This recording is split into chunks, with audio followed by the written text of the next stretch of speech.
Series নির্ধারণী তৃতীয় ওয়ানডেতে কাল মুখোমুখি বাংলাদেশ পাকিস্তান। টাইগার একাদশে একাধিক পরিবর্তনের সম্ভাবনা। সৌম্য ও শরীফুল সুযোগ পেতে পারেন দলে।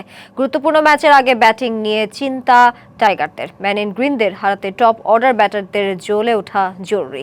অন্যদিকে মোমেন্টাম ধরে রেখে বাংলাদেশকে হতাশ করতে চায় পাকিস্তান।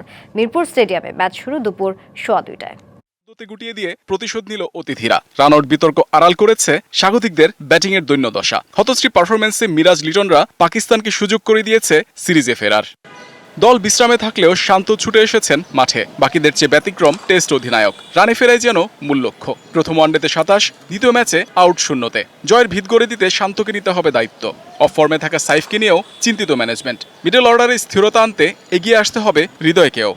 চিরচেনা স্পিনিং কন্ডিশনে সিরিজ জেতার পরিবর্তে স্পোর্টিং উইকেটে খেলার সাহস দেখাতে চায় বাংলাদেশ। সিরিজ নির্ধারণী তৃতীয় ওয়ানডেতে ব্যাটিংয়ে বাড়তি গুরুত্ব দিতে হবে টাইগারদের। রৌফ, শাহিন, ওয়াসিমদের পেস অ্যাটাক সামলাতে কৌশলী হতে হবে বাংলাদেশের ব্যাটারদের।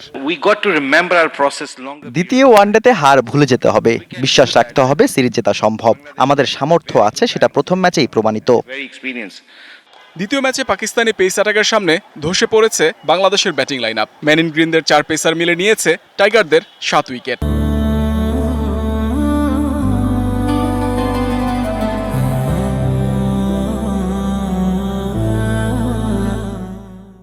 সিরিজ নির্ধারণী ম্যাচে অতিথিদের পেসারদের দারুণভাবে সামলাতে হবে স্বাগতিকদের। পরিস্থিতি অনুযায়ী ব্যাটিং করতে হবে লিটন, মিরাজদের। ওয়ানডে হচ্ছে মিনি টেস্ট। পরিস্থিতি অনুযায়ী খেলা পরিবর্তন করতে হয়। কখনো শর্টস খেলতে হয়, আবার কখনো লম্বা জুটি করতে হয়। আমাদের দ্রুত শিখতে হবে। প্রতিপক্ষের বোলিং অনুযায়ী ব্যাটিং করতে হবে।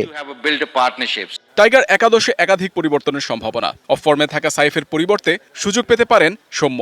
তাসকিনের জায়গায় দলে ঢুকতে পারেন শরীফুল। Mohammad Nazim, DBC news, Dhaka.